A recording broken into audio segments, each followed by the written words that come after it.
Hello, everyone. Today we're talking about a workplace dynamic that many women experience, but very few feel safe naming it out loud. You have a coworker, sometimes even a leader, who speaks in a condescending, dismissive, or subtly demeaning way.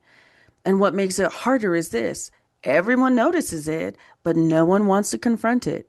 So you're left carrying the emotional weight of it alone, wondering, am I overreacting? Is this just their style? Should I say something or stay quiet to protect my job? In this episode, we're going to break this down so you can understand not just what to do, but what internal fears may be keeping you stuck and how to move forward with clarity and self respect. Welcome to Communication Skills for Working Women. I'm Elizabeth. And I'm Rose May. Do you find yourself second guessing or avoiding conversations because you're worried about being misunderstood? You're not alone. On this show, we're sharing tangible tools for assertiveness, emotional resilience, and real life communication wins and fails. Let's sharpen our communication together.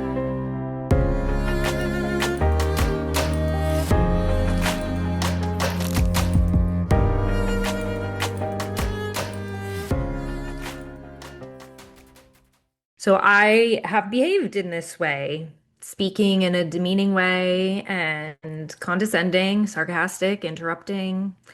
And I specifically remember this Zoom call I was on. There were about 8 or 10 of us in this meeting, and every, I know every is a strong word, but I'm pretty sure it was every time. The tone of my response was truly dismissive, rude, and condescending, demeaning. It was just inappropriate in every way. And I was fortunate enough to be working with a wonderful individual who privately spoke with me after the meeting and shared with me that the way I was speaking came across in all the ways I just said. And it made others around me, it made the people in that we were working with second guess their contributions, pull back, edit their voices, like shrink without even realizing it. And that was truly one of the hardest things I've had to hear and one of the best. It was really hard because I had been on the receiving end of this type of leadership, if we want to call it leadership, this type of behavior, this type of leader, let's not call it leadership, this type of leader, this type of behavior, this type of person in authority or power. And there I was doing the very thing that had been done to me before. It was also one of the best things that had ever happened to me because I was truly able to not only do the work to learn new skills and to choose to change my behavior, but I was also able to identify what was really going on with me and change my heart and who I am. So sometimes I will still slip back into this disrespectful behavior. But when I do, I am far more easily able to identify it and make a pivot. So, literally, yesterday, I was responding to my daughter, someone who matters so much to me, and our coworkers can mean a lot to us, not in the same way as maybe a family member, but like maybe we care about the project or we care about humanity, right? But I was responding to my daughter with sarcasm, dismissiveness, and I would just call it pride. And I saw her shutting down. I saw it in her responses. And I paused, I apologized, and I immediately started showing up differently for her. Yes, that was a quick pivot at home, but that can still happen in the workplace too.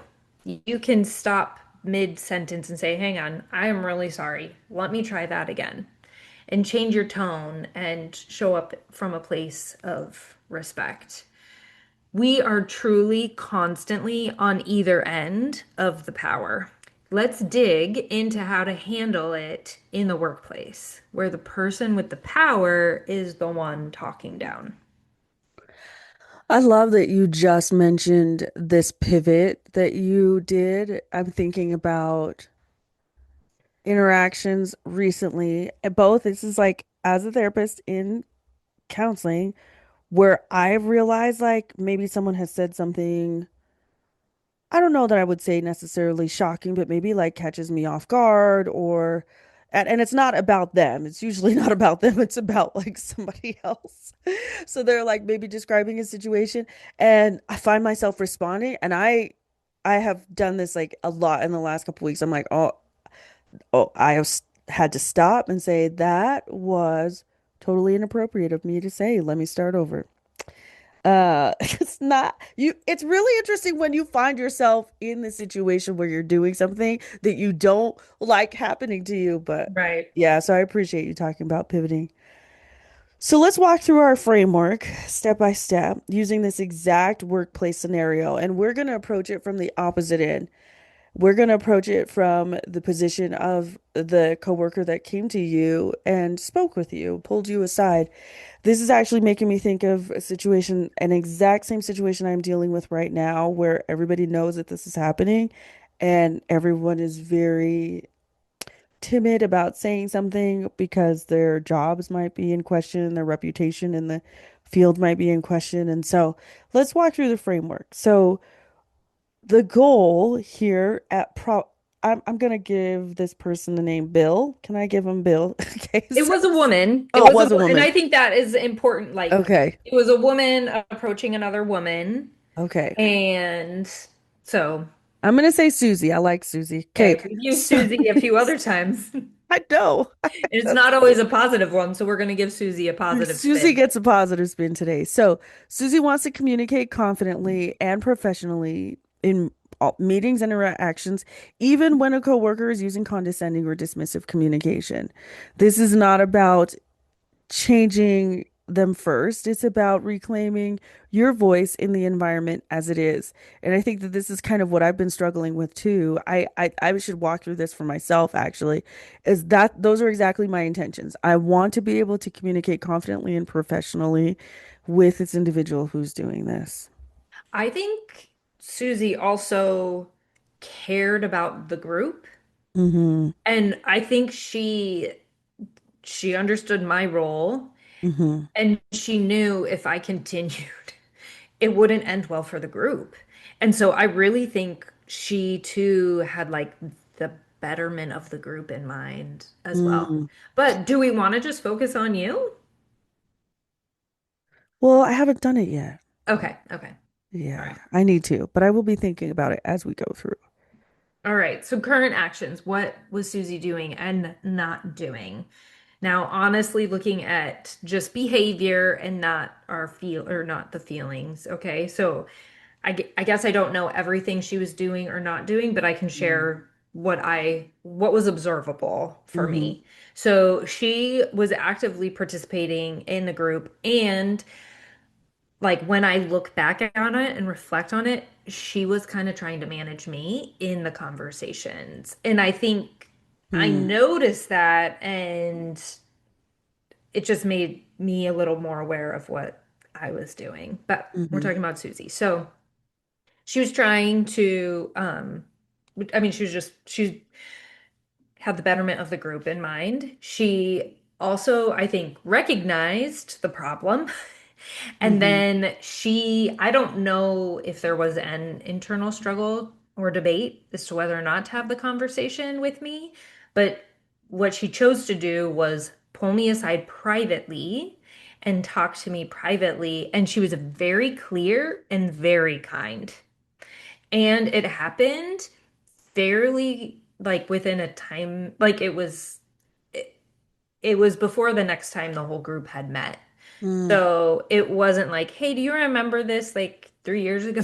You know, it mm-hmm. was the last time we met, I noticed that you behaved in these ways, and this is how it affected me. This is what I observed in the group. Mm, And this is, if we continue in this way, I don't remember the exact words she said. I do remember I clearly received the message and it felt kind. yeah, yeah. I mean, it hurt. Don't get me wrong. It stung, That's a but skill yeah. to be able to communicate that in a kind way. but I think she was clear on her goal, and I really think she was like really rooted in do I say love, respect, Yeah, respect her values. her values. She was being completely true to Hmm. herself, and Hmm. it was important for her to communicate that to me. And I Yeah. didn't feel manipulated or threatened or controlled. Yeah. She was clear and kind. So that's what she was doing. And she wasn't avoiding. Like, what was she not doing? I don't know. She was just really nice, Yeah. even though it really hurt. Yeah. I love that. And I think that as on the Susie side of that, the fears that often happen for us or that come up are, people will see me as difficult. It'll damage my reputation, which if I talk to them or confront them, which is a real valid concern, especially as I've talked about this, like in this community, I should say this very small community, uh, people are the culture is unaccustomed to direct confrontation. Confrontation is seen as something that it's a negative thing instead of directness is a negative attribute or a negative interaction. Anything that is direct or confrontational is perceived as a negative thing. And so confronting someone or even speaking to someone in this way, there is a real fear that it might damage your reputation because this is not a cultural norm. Or thinking like this is not going to change anything anyway, or I'll be singled out or targeted, I'll lose influence or opportunities, I'll make the situation worse for myself. And then if you succeed and you actually do there's another hidden fear that could be there. If I speak up and nothing changes, I'll feel even more powerless. And so it oftentimes feels safer to be silent than to take the risk. Right. And the risk is being the one that was being the jerk. Like, what if I responded to her in the way that I was behaving in the meeting, right? Right, Like, right. she has real data that I can be a jerk. Yeah, And so I think it takes a lot of courage. Like, I guess I'm just saying, like, the worries are valid, for very sure. valid in For this sure. situation. For sure. And I love that you said that because the situation that I'm in right now, someone did say something and there were negative consequences. So again, like Yeah. we're operating on facts. Right. Yeah. Absolutely. Absolutely. And I I want to get into like my experience in this, but that is not what it is. Well, Like not the purpose of it now, but because I have been, I think about like oh man, I remember one time I was in this group project in college and somebody called me out and I was not nice to them mm, in my response, but like now I could explain all the reasons why. And not that it validates that at all, but at all. No one mm, actually has the right to treat someone like a jerk. mm-hmm. Um, and it gives us understanding and compassion as we're dealing with people who are just not living the best that they could be. Yeah. Yeah. So, all right, hidden commitments for Susie, like the real drivers of her worries. So, these hidden commitments could be if you're not taking action, they could be I'm committed to being seen as professional and easy to work with, or they could be I'm committed to avoiding conflict, or I'm committed to staying safe. I'm committed to not disrupting the emotional tone of the room. But Susie was clearly committed to her values and committed to the group as a whole. And so she may have had these worries, but I think her commitments to her values overrode her worries. And Mm, so then she was able to take that action. But just to validate, like those commitments and worries, they are not irrational. They're protective. Just like we said, like mm, there's data to show that this person is not the greatest right now. yeah. So, but then Yeah. that creates a conflict that it directly opposes that communication goal if you are more committed to your worries than your values. Being a human is rough, man. It's It's true. rough. It's rough. And so what are the assumptions? This is one of the most important questions. What must I be assuming for Mm. these hidden commitments to feel necessary? Oftentimes, the underlying assumptions might be if I challenge their tone or behavior, I will be punished socially or professionally. Authority figures are not open to feedback. Maybe maintaining harmony is more important than naming disrespect, which can be actually very true in many collectivist cultures, also. So that's something that's worth noting. Or my value depends on being liked, not just respected. These assumptions often come from past experience, and they can be 100% valid. And it's so important for us to balance those past experiences that we've had with our present reality and what's currently happening and how we want to show up in the present. And I wonder if Susie had those worries and those hidden commitments, but then her assumptions, I'm wondering if she just somehow had the ability to see the good in me or to Mm, see my potential or to see, or maybe she's had life experience where she has seen the growth of an individual. And yeah, so when it came to like uncovering those her assumptions, I wonder if she maybe questioned some of those assumptions and went, wait, I've had different experiences, or oh, I actually see the potential of this person. right. I'd like want to call her up now after this episode drops and be like, hey, listen to this episode, and then I want to talk to you about it. Well, maybe you can, and then you can do a little midweek drop. Yeah, I wonder if she would even remember that. I mean, this was Yeah. years ago, so I have no idea if she would even remember it, but Remember. it was a turning point in my life.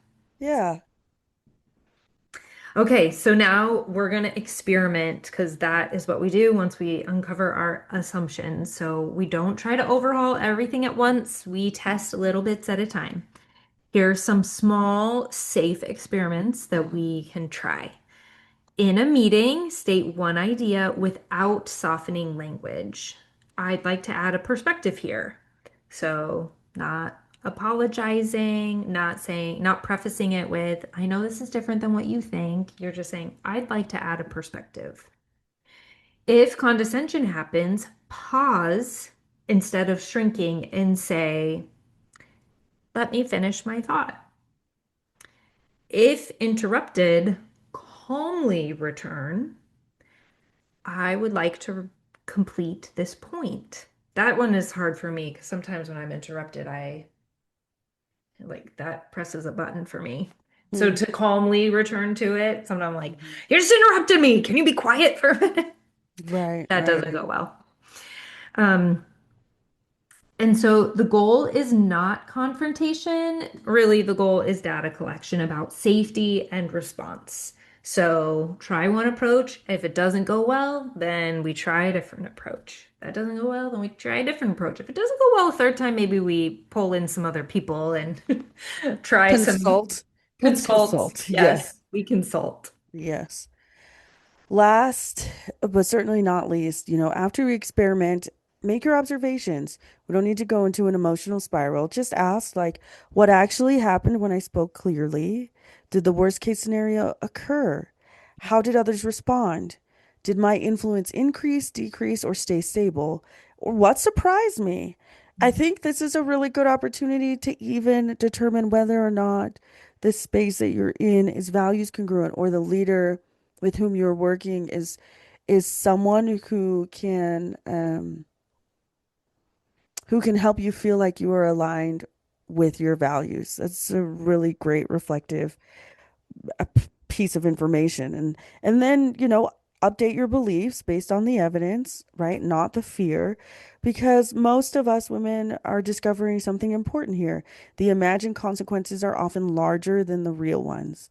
And if the real ones are just as bad, again, time for reflection and introspection.